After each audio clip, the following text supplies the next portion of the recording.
So it's finally official, June 16th is the day patch 1207 drops, and I have to say, for a so-called minor patch, this thing is actually loaded. Hello everyone, Andrikats here, and welcome back to my channel. The upcoming patch brings the next chapter of the Midnight Story, the introduction of new zones, well, kind of, a brand new raid, and honestly, some of the best looking mounts we've seen in a long time. I've spent the last few weeks on the PTR narrowing down what actually matters, so here are the 10 big things you need to know about patch 12.0.7 Revelations. So let's jump straight into it. First up, the main story continues with 5 brand new campaign chapters. I don't know about you, but whenever a patch includes new story beats, I get incredibly hyped, especially when they include revelations about the mysterious Harenir and give us a deeper look into Amani history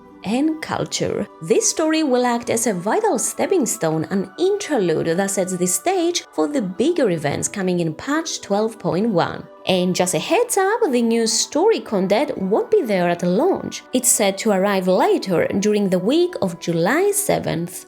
Without diving too deep into spoiler territory, you can expect the focus to be largely on the Amani and Zul'Jin picking up the story right where we left off, at the end of the Zulaman campaign. Void Assaults, yes, they are still going strong in 12.07, and vendors are stocked with new items that you can purchase with your field accolades. But before we take a closer look at all the new additions, let's talk about ritual sites, because we're getting a new soloable way to upgrade your myth track gear. Specifically, we're getting a brand new difficulty level, Tier 6. You'll need to activate 6 challenges at once, which really ramps up the heat, but the trade-off is huge. You'll get increased loot, more Void Light Maul, and most importantly, 5 myth crests per run. This is actually massive because it introduces a relatively easy and, best of all, soloable way to farm myth crests, even if it's in smaller amounts. While you're out there, make sure to check in with Lady Darklen. She has new weekly quests for us. Once you complete her 3 weeklies, you'll earn another Nebulous Void Core, which is essentially a bonus loot roll. You'll find her standing just outside the active ritual side of the week, and just a quick reminder here, make sure to pick up the available quests before you dive into the Tier 6 side, so you can reap those rewards. Now, speaking of rewards, let's circle back to the Void Assault vendors. They have some very interesting new goodies, and let's start with the gear. Morin now sells new caches for hero track gear at 750 field accolades. And I know, you're thinking, but Andre, that's a lot of accolades. And honestly, I agree. They should probably drop the price, but you have to factor in that they do eliminate the RNG as they target specific gear slots. They help you fill those stubborn gaps on your main or perhaps gear up your ults. She doesn't seem to have trinkets as of the time of recording, but she does offer weapons, rings, and all the other armor slots. Just remember that accolades are still character specific, so you can't transfer the currency itself. However, you can buy champion caches, which are war-bound, meaning that you can send those to your tunes. For the collectors out there, listen up! The Trasmog vendor has new items too. You can now use your dark particles to buy 4 different pouches, each containing a random weapon appearance from the Void Assaults. You can even target the specific style you prefer, whether it's Naga, Twilight, Amani, or Blood Elf, giving you more control over your collection. You can still convert dark particles into field accolades, but at least now there is a more direct way to spend them on something meaningful. And there is a good reason why everything seems so expensive, and that's because there is a new activity in the block that grants the same currency. Yep, we have more ways to get field accolades, and this brings us to some very familiar locations, but with a major midnight twist. To find the source of the attacks on Azeroth, we need to cut off the head of the snake, so to speak, and yes, let's just say that's a bit of an intentional choice of words. If you know, you know, but for everyone else, I'll let the story reveal itself as you play. To do that, we are heading to the fungal land of Nightol and the Icy Vol. If those names don't ring a bell, don't worry, it probably just means you never played in Legion. and I'm quite sorry to hear about this. But for those who did play back then, you remember these as invasion points. Back then we were defending them from the Burning Legion. Well, now they have fallen into the hands of the ethereals known as Halhador and the Indominor. These aren't just tiny instances anymore though, they have been expanded into full-on mini-zones. There are new quests, rares to hunt, and plenty of collectibles to get. Basically, a whole new list of chores. Oh, did I say that out loud? I mean, fun daily and weekly activities to jump into for some amazing rewards. To get started, you need to head over to Riftblade Mela on the upper floor of the bazaar in Silvermoon. You'll assemble a strike team and activate the rift in Voidstorm. This opens up a familiar window where you can choose the zone's difficulty, normal or heroic. That's right, these zones actually include heroic versions as well, which offer that extra bit of challenge for those looking for it, plus higher rewards. At first, you'll only have access to normal mode, and like I mentioned, we have two zones, Vol and Nightall. They're going to run on a weekly rotation, so one will be active while the other is off, alternating every week. Besides the regular zone activities, each zone will feature a world boss, and taking them down is actually how you unlock heroic mode. Specifically, you'll need to defeat either Imperator Pertinax in Vol or Nexus Captain Lithir in Nightall. Once you have defeated one of them, you'll unlock the heroic tier for both zones. Just keep in mind you're going to need a lot of people to take them down, especially on heroic. As you can expect, the difficulty ramps up significantly on the heroic tier. Mobs will be much tougher and will feature one or more affixes, similar to what we saw in Little Remix. They'll have more abilities and generally just be a bit more annoying to deal with. You'll also be hunted while in this heroic tier, so you gotta be cautious. As you will imagine, with that extra challenge comes better rewards, way more field accolades, champion catch-up gear from rares, and a heroic warbone item from the world boss. Speaking of which, I highly recommend making the world boss kill your weekly priority. And yeah, I'm talking about heroic here. It drops the biggest chunk of accolades, 225 to be more precise, and lets you progress towards a mythic gear. Huh? That's right! Decimus offers a quest where killing the weekly world boss on heroic for 4 weeks lets you choose a mythic level gear that can be cloak, belt, or bracers. I think it's the first time we're seeing mythic gear from outdoor content, and yeah, even if it takes a month to earn, I think it's a fantastic way to catch up. No! God, please, no! No! And yeah, why you should be killing the world boss every week. If you do have time left for zone activities, you'll swim in field accolades. These can be spent at vendors in Silvermoon, Nightall, and Val. If you're into Void Elf aesthetics or Lightforged Draenei goodies, I'm telling you, you'll want to buy everything. There are weapon cosmetics inspired by those two cultures and 4 Void Elvish armor ensembles that cost accolades and Void Light Maul. But I'm sure you're all sitting on so much Maul by now you could buy everything in day 1. I mean, I've got so much of it, I've started using it to tile my mains bathroom floors. In all seriousness, you are going to need a lot.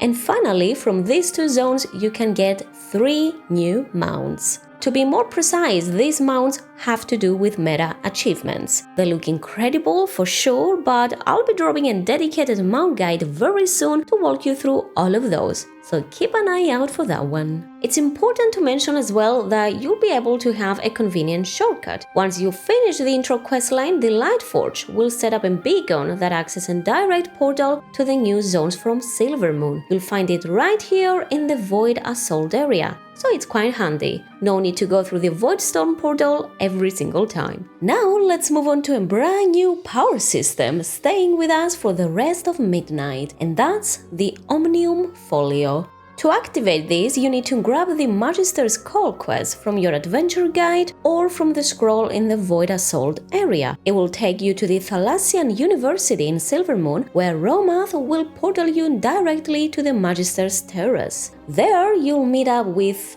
well, who else? Magister Umbric, and uncover more about this mysterious elven relic. I mean, no complaints from my end, these two are easily the best duo of the expansion. and I can't get enough of their cat and dog bickering. Anyway, after a few quests with them, you'll activate it and unlock the folio on your minimap. It's essentially a talent tree that grants passive abilities, and you start by choosing a core rune, a light or void proc. Then you can empower that further as you advance down the tree. To unlock nodes, you need a mode that you can get from the weekly Seeking Knowledge quest. This usually involves activities we'll be doing anyway, like ritual sites and voice strikes. Once you earn a mode, you can choose whichever passive rune you want, and just like regular talents, you can swap these anytime you're out of combat. And yeah, while this is yet another borrowed power system, and kinda similar with all of the 07 patches we had before, at least this time it's designed to last the rest of midnight. So I think it's well worth the effort. While the Omnium Folio helps you get stronger, it can't quite compete with proper gear, especially with items going all the way up to 298. This patch introduces a new mini-raid consisting of a single boss known as Rotmire. The Sporefall Raid will launch on all difficulties, including Flexible Mythic, which means you can finally dictate your own setup from 15 up to 25 players. If you've ever struggled to hit the magic 20% mark for Mythic, this is huge news. It gives guilds so much more wiggle room with their roster, making the highest tier of content much more accessible. Even though it's technically part of Season 1, the item levels are significantly higher. LFR grants 259, Normal is 272, Heroic is 285, and Mythic hits that 298 cap. And if you're planning to go through the raid, make sure to grab the associated quest from Sporomir, the mushroom guy. You'll find him right outside the Harrender portal in Silvermoon. He will task you with killing the boss, and you should find the raid entrance in the Grunge Pit in Harrender. You can complete this in any difficulty, even LFR, and you'll get a Void Twisted Spore Bead, which you can convert into a Nebulous Void Core for a bonus loot roll. And yeah, this is actually the second free bonus loot roll that we get in this patch. Interestingly, it looks like this raid won't have a story mode, though every other difficulty will drop on patch day. If raiding isn't your cup of tea, I hope time walking is. The Turbulent Timeways event is making its return, spanning 6 weeks starting June 30th and running until August 11th, and of course 1 day later for EU players. For those unfamiliar with it, each week focuses on a different time-walking era, and this time Dragonflight is joining the rotation. You'll be able to run 6 Dragonflight dungeons, and there is even a new vendor, Zaidan, that you can find over here in Voldragen. He's selling some incredible items inspired by the Dragonflight expansion, like the Druid of the Shadowflame Ensemble, which I absolutely love. I actually made a deep dive into all of these new vendor rewards in a previous video if you want to take a look at what's in store. Everything here will cost you time-warped badges, but there is one more thing that comes off as free. Well, kinda, with a bit of effort, and I don't think you wanna miss it. I am of course talking about the new Turbulent Timeways Mount, the spawn of Vyranoth, inspired by the Incarnate herself. If you run 4 time-walking dungeons in a week, you'll earn a special buff. Stack that buff over 4 separate weeks to earn the Master of the Turbulent Timeways 5 achievement, which grants this very unique mount. Since the event runs for 6 weeks, you have a bit of a safety net. Even if you miss a week for, let's say, a beach trip, you can still grab the mount as long as you hit those 4 weeks of buffs. Plus, you can get hero track gear from the weekly time-walking quest along the way. So it's really a 2 birds 1 stone situation. You can grab the time-walking weekly from Etha's Sun River. In any case, if you wanna grab this awesome-looking mount, don't let the summer sun distract you. And speaking of summer, if you have any trips planned, you definitely wanna stay fresh for them. You can enjoy your vacation or your gaming session if you aren't getting proper rest. Thankfully, I do have the solution for you: Manta Sleep, the sponsor of today's video. Manta Sleep makes premium masks designed for 100% blackout. As you can see, they are fully adjustable, so they can pretty much fit any head shape out there, and they do have these inner pod areas, so they don't come in contact with your eyelids, still providing you with the total blackout, but without that annoying discomfort. If you are a light sleeper like me, you're going to love the version I have because it has built-in Bluetooth speakers to it, so you can connect it to your phone and listen to a podcast or some white noise, whatever helps you drift off. It's a total game changer when it comes to cancelling out travel chaos or noisy neighbors. Whether you're on a plane or in a very bright bedroom, their masks really do let you sleep anywhere. If you want to check them out, you can follow the link in the description and you can use the promo code AndreCats10 to get 10% off. Again, huge thanks to Manta Sleep for sponsoring this video. Supporting them also helps support this channel and helps me keep making guides like this. Alright, back to the video. Time walking weeks have always been great for leveling, but 1207 makes them even better. Not only can you gear up faster, but you can finally blast through those levels thanks to some huge XP buffs. For starters, XP from first-time dungeon and delve quests is going up significantly. A smart move is to save them for those final levels as you approach 90. XP buffs have also been applied to prey hunts, and in case you didn't know, these have also been nerfed to be much faster, and combined with the new buffs, they are now a massive source of XP. On top of that, weekly renown quests like Abundance, Sulfury Soiree, Legends of Harenir, and so on will now grant a huge chunk of XP. They are great to do, especially if you also happen to be behind on renown. So yeah, if you've been sitting on a mountain of level 80 alts, this patch is the perfect time to push them to max, especially with the extra Turbulent Timeways buffs stacked on top. And I'll be honest here, there is a good reason why I haven't leveled many tombs in Midnight yet. The slow pace was definitely part of it, and my hands have been full with everything else going on, but with these changes, I think leveling is finally about to become a breeze. Now let's do a total 180 and move into something that's less of a grind and more of a fun campfire story. If you are a fan of troll lore, you are going to love this. A new lore-walking story is arriving in 1207 and is diving deep into the history of the trolls and, more importantly, the lore. Without giving too much away, we'll be traveling to Zuldrak, the Echo Isles, Zuldazar, and one more secret location. I played through it on the PTR and it was actually narrated by not lore-walker Cho, but another young Pandoran, Lily Stormstout. She's set up camp in Silvermoon with her books, so make sure to pay her a visit. It offers a great bit of respite from the main story, and it's a fun activity to have on the side. At the end of the day, it's just a great reason to head back to those old, familiar zones and re-experience the Azeroth lore we all love. And since we are on the topic of trolls, one of their Loas, Janalai, has brought some eggs into the world. Good for her, right? So her speaker Breg needs our help. You can find him at the Temple of Janalai in Zulaman. I'm sure you all remember him, the definitely not weird guy just hanging out on top of burning coals. Yeah, that weirdo. You'll be assisting him and his niece in taking care of Janalai's offspring, and in return, you'll earn a brand new pet, a dragon hawk named Emberlin. Now, keep in mind, it's not a battle pet, so it cannot fight, but it's still incredibly cute. It's a short, completely optional wall-building questline that only takes a few minutes, but if you are a fan of troll lore or just love collecting unique pets, you definitely don't want to miss out on this one.